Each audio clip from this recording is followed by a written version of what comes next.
একমাত্র আল্লাহ ছাড়া এই পৃথিবীতে এবং পরকালে আমাদের আপন বলে কেউ নাই। বাকি সবাই সবার স্বার্থের জন্য আছে। মানুষ মানুষের অবস্থানকেই মূল্যায়ন করে। আমরা মারা গেলে পরে 40 দিন তারা আমাদেরকে মনে রাখবে কিনা সন্দেহ আছে। বিশ্বাস করছেন না? এই যে আমাদের অনেক আত্মীয় স্বজন মারা গেছে না, বছরে একটা বারো কি কবরস্থানে কেউ গিয়েছে? হয়তো যায়, মৃত্যুবার্ষিকী ওই দিন যায়, তাই না? দেখেন আমরা কিন্তু আস্তে আস্তে ভুলে গিয়েছি তাদের, আমরা ব্যস্ত হয়ে গেছি। ঠিক একইভাবে তারাও আমাদেরকে ভুলে যাবে। এই জন্যে আমি বারবার আপনাদেরকে মনে করে একটা কথা, আমার জীবন থেকে উপলব্ধি করি একটা কথা, যে একমাত্র আল্লাহ ছাড়া এই পৃথিবীতে এবং পরকালে আমাদের আপন বলে কেউ নাই। বাকি সবাই সবার স্বার্থের জন্য আছে। মানুষ মানুষের অবস্থানকেই মূল্যায়ন করে।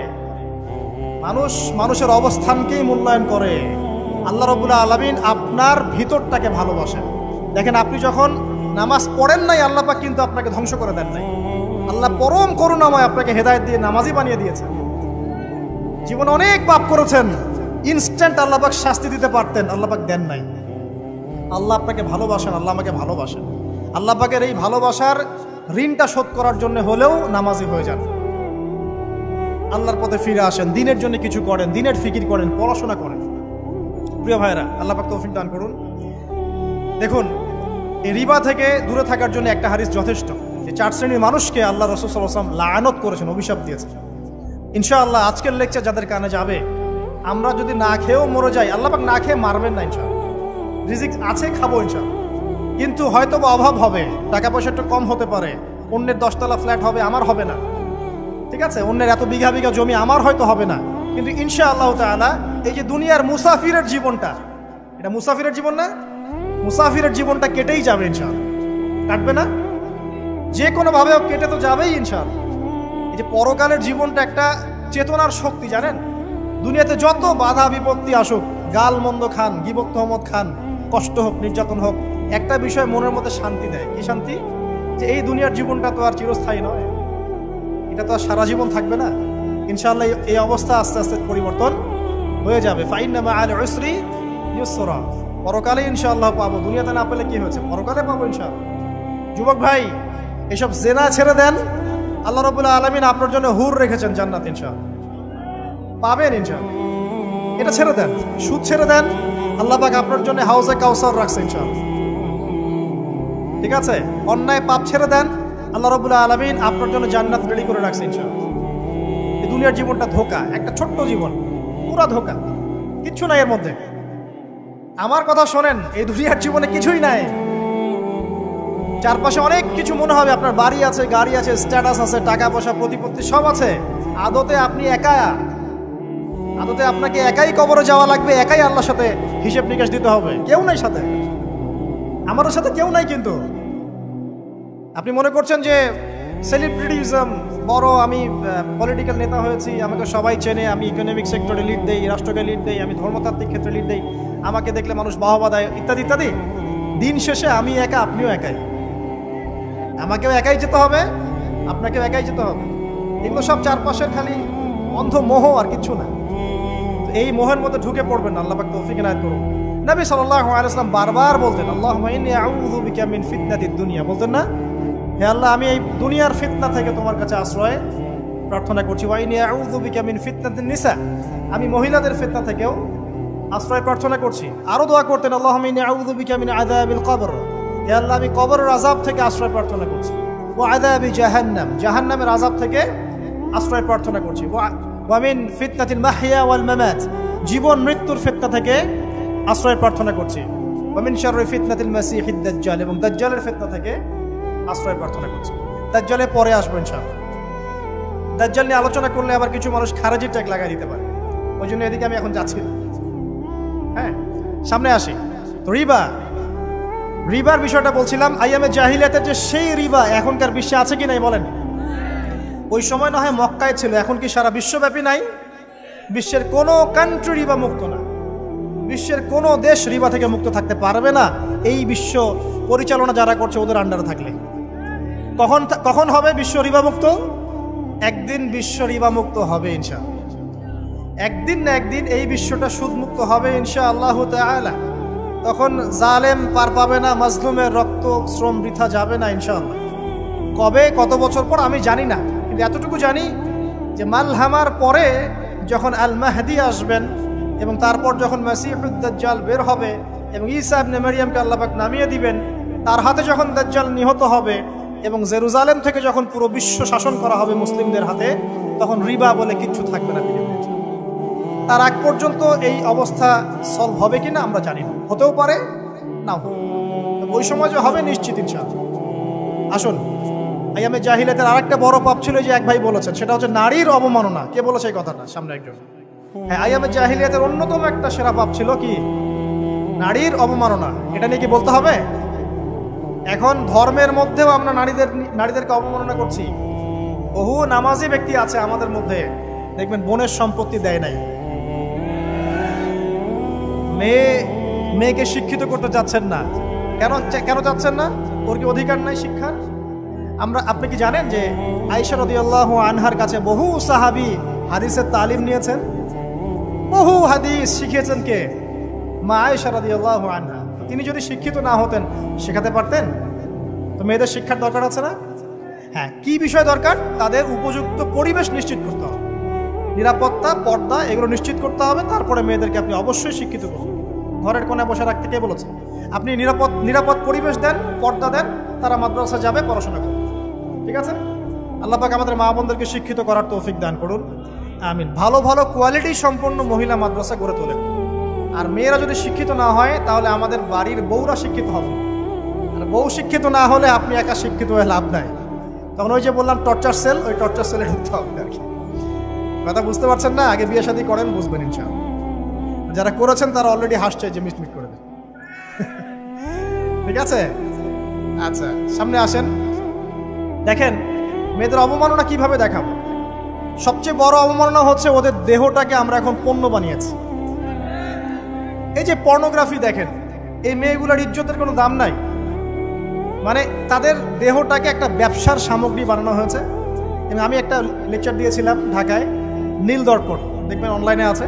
ওখানে আমি স্ট্যাটিস্টিক দেখিয়েছি যে সারা বিশ্বে এই যে আমেরিকায় শুধুমাত্র $12 বিলিয়ন ব্যবসা করে পর্ন দিয়ে। এটা একটা ব্যবসা, একটা ইন্ডাস্ট্রি। যেমন ফিল্ম ইন্ডাস্ট্রি আছে, তারপরে গানের ইন্ডাস্ট্রি আছে না, এরকম একটা ইন্ডাস্ট্রি হচ্ছে এই পর্ন ইন্ডাস্ট্রি। এখানে সবাই অ্যাক্টর অ্যাক্ট্রেস, এটা হচ্ছে অভিনেতা অভিনেত্রী। এখানে যা দেখানো হয় এগুলো কিন্তু রিয়েল না, বাস্তব না, সব ফেক। বুঝতে পারছেন না কথা? এগুলো অভিনয়, এগুলো ফেক। এবং এটা একটা ইন্ডাস্ট্রি, এর মধ্য দিয়ে মেয়েদের দেহটাকে পণ্য বানিয়ে সারা বিশ্বে ব্যবসা করছে। এবং এর একটা অন্যতম উদ্দেশ্য হচ্ছে মুসলিম যুবকদের ঈমান যেন নষ্ট করা যায়। কারণ মুসলিম যুবকদের ঈমান চলে গেলে তারা নিশ্চিন্ত যে ওদের পথে আর কেউ বাধা নাই। কারণ ওদের এই জুলুমের পথে বাধা যদি কেউ দিতে পারে তাহলে কারা দিবে? মুসলিমরা। আর মুসলিমদের মধ্যে সবচেয়ে শৌর্য বীর্য কাদের মধ্যে থাকে? যুবকদের মধ্যে। যুবকদের ঈমান যদি চলে যায় তাহলে এদের আর কোনো সমস্যা নাই। এই বিষয়টা খেয়াল করবেন যে এটা একটা ইন্ডাস্ট্রি। সো এখানে আমরা মেয়েদের দেহটাকে আমরা কি বানিয়েছি? পণ্য বানিয়ে দিয়েছি। আর এখন তো চলছে কাপড় খোলা সংস্কৃতি। প্রত্যেকটা সেক্টরে আপনি গিয়ে দেখবেন মেয়েদের ইজ্জত, সম্মান, আব্রুটাকে উন্মুক্ত করে এটাকে দিয়ে আমরা বিজনেস করছি। এটা একটা বিজনেস। এখানে সমাধান কি? সমাধান আয়েশা রাদিয়াল্লাহু আনহা। সমাধান কে? সমাধান ফাতিমা রাদিয়াল্লাহু আনহা। সমাধান কে? সমাধান খাদিজা রাদিয়াল্লাহু আনহা। আমাদের মা, আমাদের বোন, আমাদের স্ত্রীদেরকে তাদের মতো করে মানুষ করতে হবে, গড়ে তুলতে হবে ইনশাআল্লাহ। দেখবেন নারীর সত্যিকারের সম্মান নিশ্চিত হবে ইনশাআল্লাহ। ইসলাম কি কখনো বলেছে যে মেয়েরা কাজ করতে পারবে না, পড়াশোনা করতে পারবে না ইত্যাদি? এই নাস্তিকরা তো ঠুনকো যুক্তি দিয়ে আক্রমণ করে। কে বলেছে সমস্যা? এমন ইসলামিক স্টেট আছে যেখানে একটা স্টুডিও, মনে করি স্টুডিও, ছবি তোলা হয়, কথার কথা, সেখানে সব কর্মী মহিলা, কোনো পুরুষ নাই। একটা মাদ্রাসা, সমস্ত কর্মী মহিলা, কোনো পুরুষ নাই।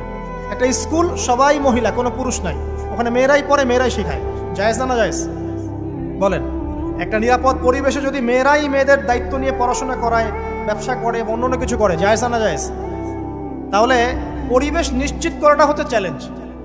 ইসলাম বলছে না যে আপনি তাকে একদম অজ্ঞ করে রেখে ঘরের কোণে ফেলায় রেখে দেন, তাকে আপনি পড়াশোনাও শেখাবেন না, সম্পত্তির অধিকারও দিবেন না, কিছুই না। এগুলো ইসলাম কখনো বলেনি। বলেছে? আরে বোকা মানুষ! রাসূলুল্লাহ সাল্লাল্লাহু আলাইহি ওয়াসাল্লামের সময় তো মহিলা সাহাবীরা উহুদের যুদ্ধ করেছে। কি শুনলেন? রাসূল সাল্লাল্লাহু আলাইহি ওয়াসাল্লামের সময় মহিলা সাহাবী উহুদের যুদ্ধও করেছে। উহুদের যুদ্ধের নাম শুনেছেন? ওখানে মহিলা সাহাবীও ছিল তীরন্দাজ। তাহলে মহিলাটা কি করে নাই নবীর যুগে? খাদিজা রাদিয়াল্লাহু আনহা যত বড় ব্যবসায়ী ছিলেন, এখন এত বড় ব্যবসায়ী পাবেন? কোন মেয়ে আছে এত বড় ব্যবসায়ী? উসমান রাদিয়াল্লাহু আনহু যত বড় বিজনেসম্যান ছিলেন, এখন এত বড় বিজনেসম্যান আছে? তো কি ছিল না সেই স্বর্ণযুগে? ওই স্বর্ণযুগের সুন্নতি আমাদেরকে আমল করতে হবে। আল্লাহ পাক তৌফিক এনায়েত করুন, আমিন। প্রিয় মা ও বোনেরা, পর্দা ছাড়বেন না। আপনাদের জন্য 4টা কাজ: স্বামীর আনুগত্য করা, লজ্জাস্থানের হেফাজত করা, আপনার 5 ওয়াক্ত সালাত ঠিকঠাক মতো আদায় করা এবং রমজান মাসে সওম রাখা। নবীজি বলেছেন সাল্লাল্লাহু আলাইহি ওয়াসাল্লাম, জান্নাতের যে কোনো দরজা দিয়ে ইচ্ছা আপনি প্রবেশ করতে পারবেন। আপনার জন্য সহজ। আর স্বামীর আনুগত্য বলতে আমি বুঝাইনি স্বামীর দাসত্ব করতে হবে, এটা বলিনি।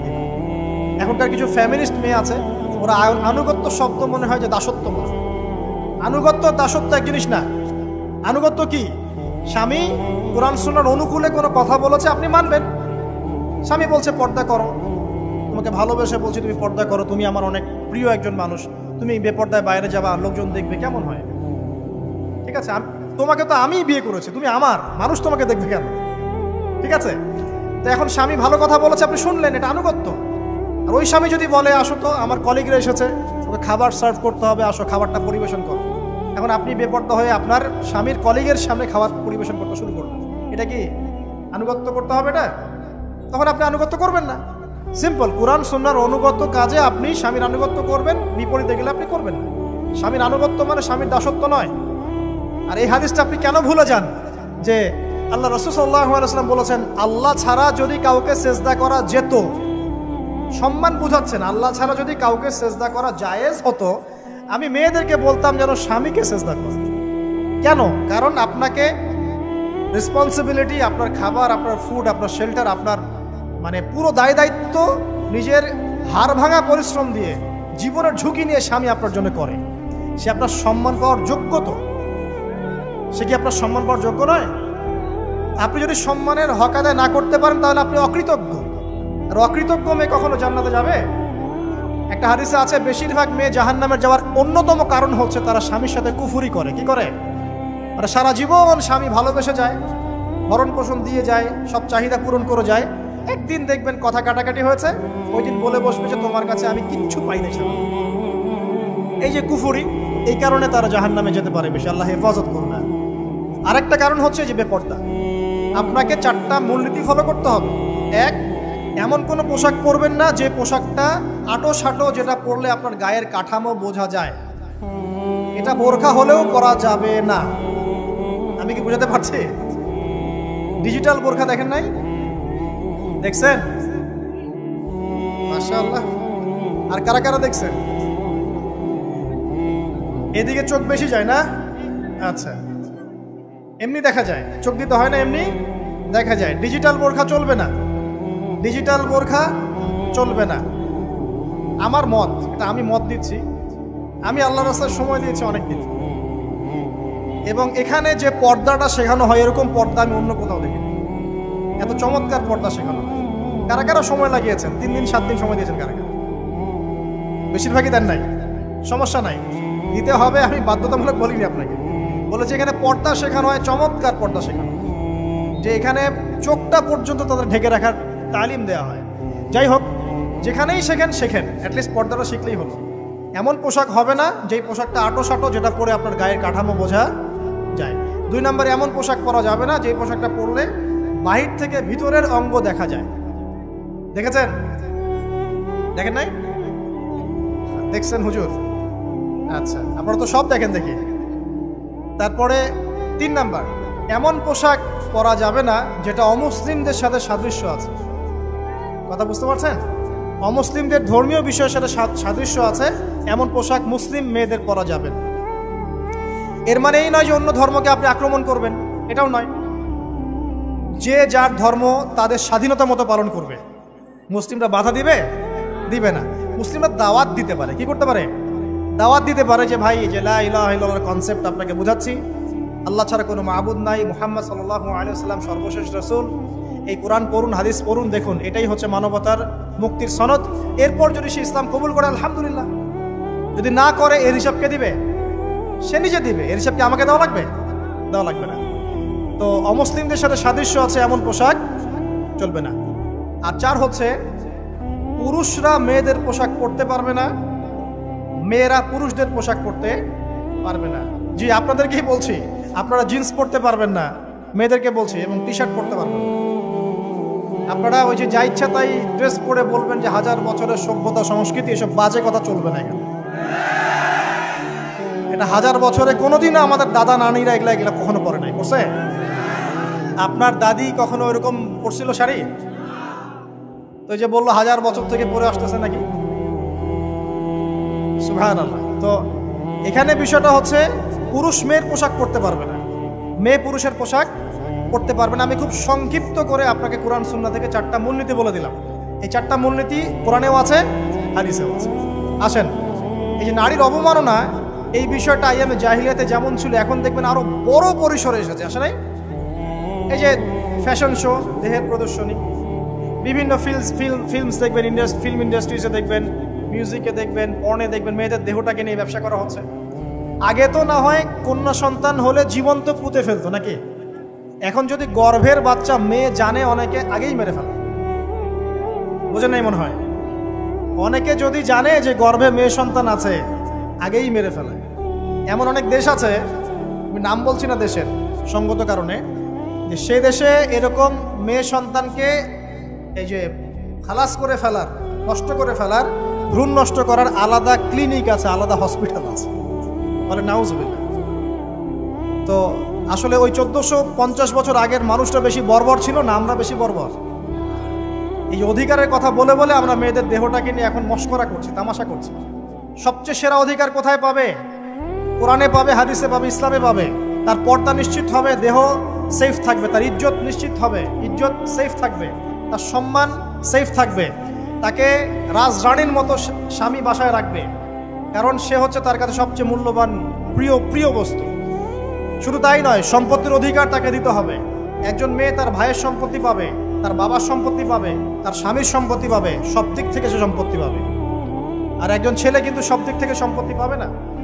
এই বিষয়গুলো যখন এক শ্রেণীর মানুষ বোঝে না, তখন ইসলামের বিরুদ্ধে অহেতুক প্রপাগান্ডা চালানো শুরু করে। সবচেয়ে সেরা সম্মান রক্ষার উদাহরণ দেয়া হয়েছে ইসলামে, কোরআনে এবং হাদিসে। এই কথাটা আপনাদের মা বোনদেরকে বুঝাবেন, তবে নম্রতার সাথে বুঝাবেন, কারণ উচ্চবাচ্য করলে তারা কথা শুনবে। আল্লাহ রাসূল সাল্লাল্লাহু আলাইহি ওয়াসাল্লাম বলেছেন, কিছুটা বাঁকা হাত দিয়ে তাদেরকে তৈরি করা হয়েছে। যদি আপনি শক্ত করে চাপ দিতে যান তাহলে ভেঙে যাবে, আর যদি আপনি ওই অবস্থায় ছেড়ে দেন তাহলে বাঁকাই থেকে যাবে। এখানে আপনাকে হিকমা অবলম্বন করতে হবে। আল্লাহ পাক তৌফিক দান করুন। একটা বিষয় বলছিলাম, ওই যে শিরকের পাপ এখন গ্লোবালাইজেশন হয়েছে না, ওই সুদের পাপ এখন গ্লোবালাইজেশন হয়েছে না। গ্লোবালাইজেশন বোঝেন? মানে বিশ্বায়ন, পুরো বিশ্বে ছড়িয়ে পড়েছে না। আর একটা হচ্ছে এই যে মেয়েদের অবমাননা, এটা সারা বিশ্বে ছড়িয়ে পড়ে নাই? আচ্ছা, আর দুটা বলবো, এরপর বলে আমি শেষের দিকে যাচ্ছি। আচ্ছা, একটা হচ্ছে মাদক। আইয়ামে জাহিলিয়াতের অন্যতম সেরা পাপ ছিল কি? মাদক। ওই যে বলছেন জাহিলি যুগ, কেন বলছেন জাহিলি যুগ? বিকজ ওইখানে মাদক খেত মানুষ বেশি। এখন বলেন, ওখানে না হয় মক্কায় মাদক খেত মানুষ, এখন সারা বিশ্বে মাদক ছড়িয়ে পড়ে নাই? বেশি না কম? এখন এই যে নতুন নতুন মাদক আসছে, ইয়াবা, আরো নাকি কি কি আসছে নতুন নতুন, আমরা নামও জানি না। এই যে গাজার নাম জানি, ফেন্সিডিলের নাম জানি, আর কি কি আছে? হিরোইন বলেন, আর দু একটা, আফিম, আর কি আছে? হ্যাঁ, রেন্ডি। সুবহানাল্লাহ, এই নামও কখনো শুনি নাই আমি। আচ্ছা শোনেন, বিষয়টা হচ্ছে, দেখুন এই বিষয়টা কি হালাল না হারাম? আচ্ছা, এটাকে যদি আমরা হালাল করে নেই তাহলে কি হবে? কুফরি হবে না শিরক হবে? শিরক কুফর দুটোই হচ্ছে। কিন্তু এখন মক্কার কিছু মানুষ মাদক খেয়েছে বুঝলাম, আল্লাহ রাব্বুল আলামিন ধাপে ধাপে এখান থেকে বের করেছেন। প্রথমে বলেছেন মদ খেয়ে নামাজের ধার কাছে যেও না। হ্যাঁ, তারপরে বলেছেন এই যে মাদকে কিছুটা উপকার আছে কিন্তু বেশি ক্ষতি। তারপর বলেছেন খেয়ে নামাজের কাছে যেও না। তারপর ধাপে ধাপে শেষের দিকে এসে আল্লাহ পাক বলেছেন যে এটাকে ছেড়ে দাও। সূরা মাইদায় পড়ে দেখেন, এটা শয়তানের কাজ। তখন সাহাবায়ে কেরাম রাদিয়াল্লাহু আনহুম পুরোপুরি মাদক থেকে নিজেদেরকে মুক্ত করলেন। এরপরে কি কখনো তারা মাদক ছুঁয়েও দেখেছেন? বরং মাদক দ্রব্য সেবন করলে 40টা লাঠি বেত্রাঘাত করতে হয় ইসলামিক শাস্তি। কয়টা লাঠি? আর উমর রাদিয়াল্লাহু আনহুর সময়ে 40 লাঠিকে বাড়িয়ে 80 লাঠি করা হয়েছে। কত লাঠি? 80 লাঠি। কিন্তু আরো একটা পাপের শাস্তি আছে, বলবো? অপবাদ। এখন যেটা বেশি দেওয়া হয়, অপবাদ, মিথ্যা অপবাদ। সতী সাদী নারীর উপরে মিথ্যা অপবাদ, এর শাস্তি হচ্ছে 80 লাঠি। আবার 100 লাঠির শাস্তি আছে, 100 লাঠি। এটা কিসের জানেন? জিনা। জিনা এই যে যারা করছেন, এর শাস্তি হচ্ছে 100 লাঠি। তাও জনসমক্ষে দিতে হবে, গোপনে না। আর 1 বছরের জন্য এলাকা ছাড়া করতে হবে। রজম একটা শাস্তি আছে, রজম। এটা কি? রজম মানে পাথর নিক্ষেপ করে হত্যা। এটা তো বর্বর, তাই না? অমানবিক, মধ্যযুগীয়। এসব কথা শুনছেন না? শোনেন, কিছু কিছু বিষয় আছে যে বিষয়গুলো করার পরে এই পৃথিবীতে মানুষ বেঁচে থাকার অধিকারটা হারিয়ে ফেলে। কথা বুঝতে পারছেন না? কিছু কিছু পাপ আছে, এগুলো করলে পরে মানুষ এই পৃথিবীতে বেঁচে থাকার অধিকারটা হারায় ফেলে। যেমন কোনো বিবাহিত ব্যক্তি যদি জেনা করে, নাউজুবিল্লাহ। কোনো ছেলে যদি কোনো ছেলের সাথে যৌন সম্পর্ক করে, সমকামী করে, বা এটাকে যেটা গে মানে যেটা কি বলে, সমকামিতা, ঠিক আছে? এই কাজ যদি কেউ করে, নোংরা কাজ যদি কেউ করে, কোনো মেয়ে যদি কোনো মেয়ের সাথে এরকম কোনো কাজ করে, একই পাপ। এইসব পাপ করলে পরে এই পৃথিবীতে বেঁচে থাকার অধিকারটা সে হারিয়ে ফেলে। কথা কি বুঝতে পারছেন? আচ্ছা, তখন শাস্তি হচ্ছে আল্লাহ রাব্বুল আলামিন পাথর নিক্ষেপ করে হত্যা করতে বলেছেন। কারণ হচ্ছে সে এত গর্হিত একটা কাজ করেছে যেটা এই শাস্তি পাওয়ার সম্পূর্ণ যোগ্য। এবং কওমে লূত নামে যে কওম ছিল, ওই কওমটাকে আসমানে উঠিয়ে আল্লাহ পাক পাথর বর্ষণ করে এভাবেই শেষ করে দিয়েছে। জর্ডান একটা দেশ আছে না, জর্ডান? জর্ডানের পাশে ডেড সি নামে একটা জায়গা আছে, ডেড সি, মৃত সাগর। ওইখানে সাদুম নামে একটা গোত্র থাকতো। কোন গোত্র? সাদুম। ওই সাদুম গোত্র এরকম সমকামী ছিল। আল্লাহ রাব্বুল আলামিন লূত আলাইহিস সালামকে পাঠিয়েছিলেন, তারা হেদায়েতের বাণী শোনে নাই। আল্লাহ পাক ওদেরকে আসমানে উঠিয়ে পাথর নিক্ষেপ করে উল্টা দিকে দাফন করে দিয়েছে। কিছু কিছু পাপ আল্লাহ পাক সহ্য করেন না, আল্লাহ পাকের আরশ কেঁপে ওঠে। এই পাপগুলো সেরকম পাপ। কথা বুঝতে পারছেন? তো এই যে জিনা, পর্নোগ্রাফি, ব্যভিচার, পরকে, এগুলোর মধ্য দিয়ে আমরা নারীর অবমাননা করছি না? এবং ধর্মের মাধ্যমেও মাঝে মাঝে করছি। যখন আমরা ধর্মের নামে মেয়েদের অধিকার দিচ্ছি না, অনেকেই সম্পত্তির অধিকার দিচ্ছেন না, অনেকে শিক্ষিত করছেন না, অনেকেই আরো যৌতুক নিচ্ছেন না, যৌতুক নিচ্ছেন না অনেকেই। যে বিয়ের সময় যৌতুক নেয়, এটা তো মেয়ের উপর, মেয়ের পিতার উপর টর্চার করা, সম্পূর্ণ হারাম, সম্পূর্ণ হারাম। তারপরে দেখবেন, রিপোর্টগুলো পড়ে দেখবেন যে এই বছর 2022, এই 22-এই গভর্নমেন্ট রিপোর্ট অনুযায়ী নিবন্ধিত প্রায় 1339টা ধর্ষণের মামলা হয়েছে। তো এটা এখন অ্যাভেলেবল, যে কোনো সব জায়গায় ধর্ষণ হচ্ছে, এখন অ্যাভেলেবল। মানুষ এটাকে স্বাভাবিক মনে করছে, এখন নর্মাল ধর্ষণ হতেই পারে, মানুষ এখন এমন মনে করছে। প্রত্যেক দিন পেপার খুলবেন, দেখবেন রেপের খবর, প্রত্যেক দিন খবর শুনবেন ধর্ষণের খবর। আর সব খবর তো আসে না, আসে হয়তো 10%, 20%, 30%, বেশিরভাগই আসে না। এলাকায় মোড়ে মোড়ে দেখবেন, গ্রামে গঞ্জে শহরে বন্দরে খালি ইফটিজিং দেখবেন, খালি ইফটিজিং। মেয়েদেরকে যৌন হয়রানি করা হচ্ছে, বাসে, অটোতে, টেম্পুতে, সব জায়গায়। বাসের মধ্যে মেয়েকে রেপ করে ফেলা হচ্ছে। একটা বাচ্চা মেয়ে যে বোঝেও না যে সেক্সুয়াল বিষয়গুলো কি জিনিস, ওকেও রেপ করা হচ্ছে। এই যে মহামারী, আপনি তো বুঝতে পারছেন না যে আমরা কোন সমাজে আছি। এই সমাজে আপনার মেয়ে তো সেফ না, আমার মেয়ে তো সেফ না। আমার মেয়ে, আপনার মেয়ের ভবিষ্যৎ কি হবে, এর ভবিষ্যতের নিশ্চয়তা কে দিবে? আপনার মেয়ের ইজ্জতের ভবিষ্যতের নিশ্চয়তা কে দিবে? এই নিশ্চয়তা দেওয়ার মতো মানুষ কোথায়, নেতা কোথায়? কারো ঘরের স্ত্রী, কারো ঘরের বোন, কারো ঘরের মেয়ে এখন সেফ না। যে কোনো জায়গায়, যে কোনো বাসে, ট্রাকে, ট্রেনে, অটোতে, সব জায়গায় হতে পারে। আর এগুলোকে আমরা প্রমোট করছি, এখন নগ্নতাকে প্রমোট করছি, পর্নকে প্রমোট করছি। এই নগ্নতা, পর্ন, এসব দিয়ে মানুষের মাথাটাকে পুরো জানোয়ার বানিয়ে ফেলা হয়েছে। পর্ন দেখাতে দেখাতে ছেলেদের মাথাটাকে জানোয়ার, পশু বানিয়ে ফেলা হয়েছে। এরা এখন বোঝে না যে মেয়ে কি জিনিস, মা কি জিনিস, বোন কি জিনিস, তাও বোঝে না। ভাই বোনের সাথে জেনা করেছে, চাচাতো বোন চাচাতো ভাইয়ের সাথে জেনা করছে, চাচাতো ভাই ফুফাতো বোনের সাথে জেনা করছে। রংপুরের খবর শুনলাম যে মায়ের সাথে ছেলেও জেনা করেছে। এগুলো কেন হচ্ছে? এই মহামারী কেন হচ্ছে? কে সমাধান দিবে? সমাধান ইসলামে ছিল, আমরা নেই নাই। সমাধান হচ্ছে, প্রথম সমাধান অশ্লীলতার মহামারী বন্ধ করতে হবে, পর্দা নিশ্চিত করতে হবে, পর্নোগ্রাফির সমস্ত সাইটগুলো বন্ধ করে ফেলতে হবে। আজকের নিউজ দেখেছি আমি, এটা আমি ধন্যবাদ জানাই বাংলাদেশ গভর্নমেন্টের যে তথ্য প্রযুক্তির যে সেন্টার আছে, প্রায় 26,000 পর্ন সাইট তারা বন্ধ করে দিয়েছে, আলহামদুলিল্লাহ। তো কথা বললে তো কাজ হবে, কথা না বললে কাজ হবে কিভাবে? 26,000 পর্ন সাইট তারা বন্ধ করে দিয়েছে। যখন সমাজের মানুষ পর্ন দেখতে দেখতে পশু হয়ে গেছে, আপনি বাইরে এই যে আলখাল্লা টুপি দাঁড়িয়ে পরে ঘুরলে লাভ আছে? ভিতর থেকে তো আপনি পশু। দেখবেন মসজিদ ইমাম সাহেব নামাজ পড়তে এসেছে, বাসায় পর্ন দেখে আসছে, নামাজে কোনো মনোযোগ নাই। দেখবেন টাপাটাপ নামাজ পড়ছে, কোনো মনোযোগই নাই, পর্ন দেখে। ইমানের আলোচনা করবেন, খুব লাফালাফি করলো, 2 দিন পর দেখবেন কোনো খবর নাই, পর্ন দেখতে দেখতে ভিতরটা শেষ, ড্যামেজ। পর্নোগ্রাফিতে যে একবার আসক্ত হয়েছে, তার মধ্যে ইমানের কোনো তেজই থাকবে না, কোনো তেজ থাকবে না। এখন আলেম জালেম সবার ফোনে ফোনে দেখবেন পর্ন চলে আসতেছে, কেউ দেখতে না চাইলেও তাকে দেখতে বাধ্য করা হচ্ছে। ফেসবুকে ঢুকবেন, নগ্ন দৃশ্য। এই নগ্নতা দিয়ে, এই পর্নোগ্রাফি দিয়ে, এই যে মিডিয়ার মধ্যে দিয়ে প্রমোটিংটা দিয়ে ব্যভিচার ছড়িয়ে দেয়া, জেনা ছড়িয়ে দেয়া, অশ্লীলতা ছড়িয়ে দেয়া, পরকীয়া ছড়িয়ে দেয়, এর মধ্য দিয়ে নারীর সম্মান, দেহ, ইজ্জতকে আমরা এখন রাস্তার সাথে মিশিয়ে দিয়েছি। কিসের অধিকারের কথা বলছে? কিসের নারী অধিকারের কথা বলছে? খালি ডিগ্রি সার্টিফিকেট অর্জন করতে পারলেই অধিকার হয়? আমার তো ইজ্জতই ঠিক থাকলো না, আমার অধিকার কোথায় থাকলো? একটা সার্টিফিকেট অর্জন করার জন্য কলেজের মেয়েদেরকে বড় বড় নেতার বেডরুমে ঢুকানো হচ্ছে, দেখেন নাই? তো একটা সার্টিফিকেট অর্জন করতেই হবে আমাকে, নিজের ইজ্জত বিক্রি করে দিয়ে হলেও আমার সার্টিফিকেট অর্জন করতেই হবে।